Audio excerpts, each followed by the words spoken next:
हाज़रीन, सखर में ताफ्तान बॉर्डर तां आंदल ज़ाइरीन मां सिर्फ़ु हिन महिल ताईं 40 ॼणनि जी टेस्ट थी आहे।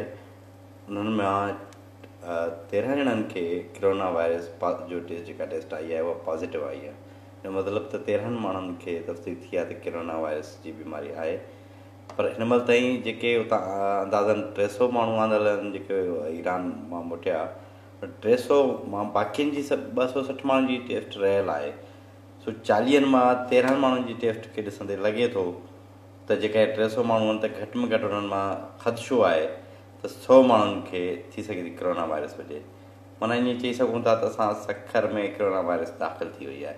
तंहिं करे पंहिंजे माहौल खे बचाइण लाइ, पाण खे बचाइण लाइ, पंहिंजी फैमिली खे बचाइण लाइ तमामु एहतियात जी ज़रूरत आहे ऐं गरम पाणी मतिलबु इस्तेमालु करण जी ज़रूरत आहे। प्लस हर हथ धोइण घुरिजनि ऐं ॿाहिरि निकिरणु मतिलबु जॾहिं ज़रूरी थी वञे तॾहिं ॿाहिरि निकिरिजे।